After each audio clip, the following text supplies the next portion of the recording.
What you said is interesting. Gun control goes along with high homicide rates. Absolutely. Why do you think that is? Because if there's 1,000 bad guys in one city where there's very few people armed to be a deterrent, it's like, pardon the expression, shooting fish in a barrel. In areas that have more, respect for the Second Amendment and Americans' ability to defend themselves, we have less violent crime. Yeah. If I'm the weirdo rapist, if there's a 70% chance that, this young lady coming home at 2 o'clock in the morning is armed and trained and a safe and responsible gun owner, I'm gonna think twice about trying to rape her. So historically what we see is areas that have more of a respect for the Second Amendment has less violent crime. Over the last 10 years, as violent crime has plummeted, licenses to carry have went up. Dr. John Lott did some great work in a book called More Guns, Less Crime a few years back, and it's an excellent study of how that deterrent, that respect for property, and I'm not violating anybody else's property because I don't want to be violated, and I don't want anybody to violate me. That translates into very simple cliches like an armed society is a polite society. So the data is clear, it's there, and we utilize it to strengthen America, working specifically, not limited to, in urban America. So speaking of urban America, right? Why do you think it is that this kind of mindset of more laws, more anti-gun laws, will translate to lower crime rates? Why do you think? Einstein said the definition of insanity is doing the same thing repetitively and expecting different results. And it's political insanity. And it's just a talking point to people that are unaware. When you don't have the data or the information or you're misinformed, you want to feel like safe. You want to feel like you're informed. And leftist politicians a lot of times, and again, these are our brothers and sisters on the left and right.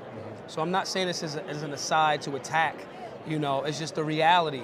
When you have those talking points that happen to sometimes show up on the left, that person says things like, oh, we have to do something. No, we don't just have to do something.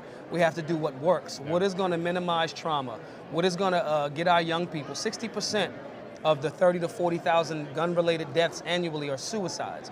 How are we going to reach our young people, the big chunk of those deaths?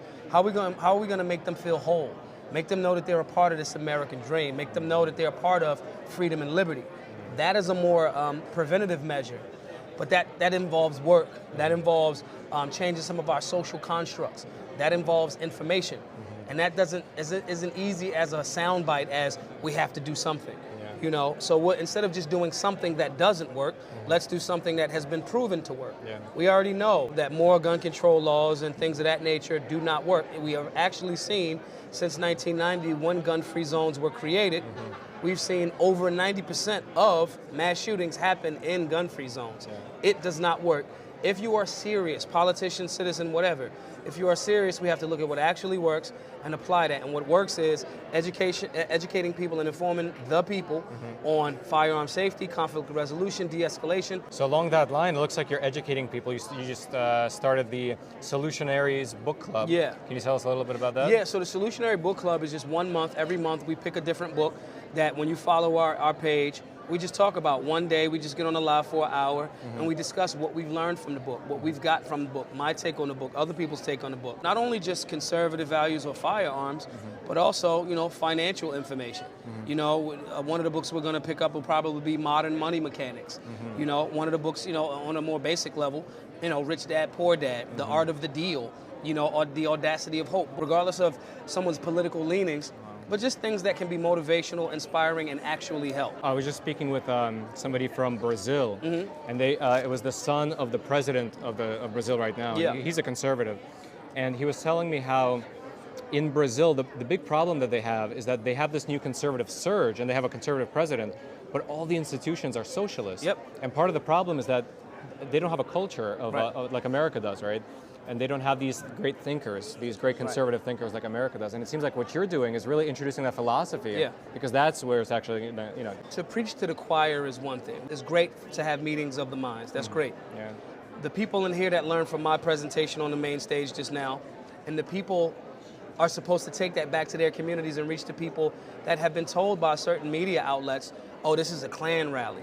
Every black dude that's in here is a sellout. Nah, and a part of that problem is because the conservative voices that happen to be melanated a lot of times are corny. The hood ain't corny, and we don't relate to that. The reason why our work at Black Guns Matter has taken off is because we relate We understand. I'm not gonna get mad at a guy that sold weed that has a felony on his jacket for a non-violent offense. I'm not gonna I don't think that guy should be have his ability to voice himself through vote or through defending him and his family's life should be suppressed because he sold cannabis. A lot of times we had conservatives that wouldn't agree with that. You know, they would go, yeah, that guy should be locked up, that guy shouldn't have his rights. And that's just fundamentally wrong, and it's not in alignment with what the Founding Fathers believed. The Founding Fathers had hemp farms. Fundamental conversation of freedom is something that needs to happen. It's something that this room has to learn from me and our presentation, take that back to their community, and vice versa.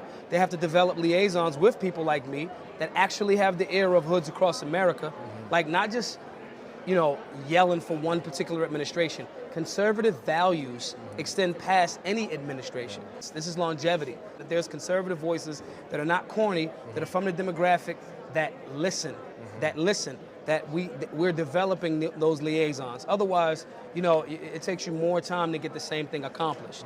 Like pushback in your own community when you came out as a conservative? No, not at all.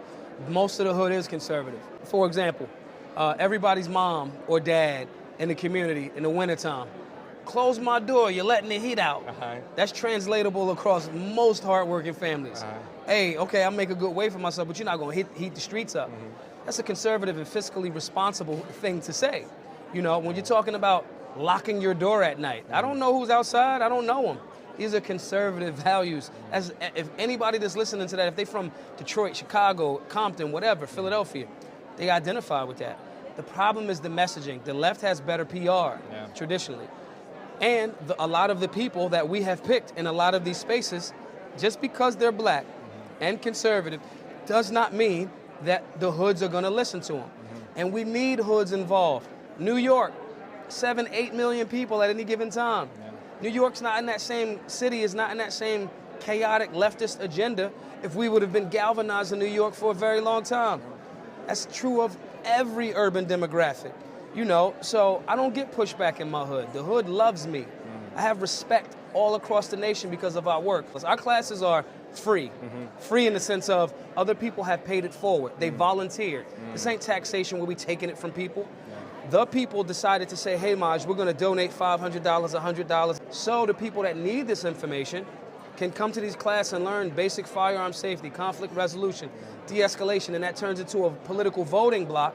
They can come do that for free. We remove that financial barrier to entry, all off voluntarism. So we get our social, and charitable, contribution there.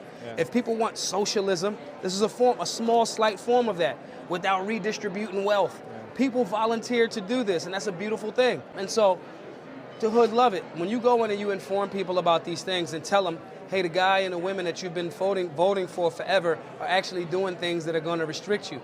They love you forever for, taking the wool from off of their eyes. And that's the response that we get in every hood across America, all of the time. There's no Antifa or protests in front of our classes. One, we all got guns in there. Yeah, of course, yeah. That's one. And two, it's the hood love it. We don't bash people on the left. We know that they don't have an understanding right now because we haven't read the same books. That's all. And they're still our brothers and sisters on the left. That's all it is. So to wrap up, maybe in 30 or 60 seconds, what would you tell somebody who's not on the left, not on the right, they're in the middle, they're maybe not sure about gun rights, they've never been taught why America needs guns, why the Second Amendment is important, but all they get is the mainstream media narrative. What would you tell them? I would tell them that you're being lied to by design. Some small, even people that identify as the left, their actual life isn't left. They're just voting that way. I would tell them that the people that you've trusted, rightfully so, have betrayed your trust. They've told you something that's in alignment with lining their pockets and not strengthening you. They've given you free things for your enslavement, and it's not free. Freedom and free stuff is not free. Someone's paying for these things. So I would, challenge them to look into your political choices, especially on a local level, and evaluate that very objectively. If a politician is telling you that you shouldn't have the means to defend yourself with a firearm, should you need, and I hope you never have to. If that politician is saying you shouldn't have a firearm, but he or she is walking around with an armed detail, that is a contradiction. And why would you continue to vote for someone that's a walking contradiction of something that fundamental? Your human right to defend yourself as stated in the Second Amendment. So that's what I would share with them. Use that as the litmus test and make objective decisions based on a full spectrum of information.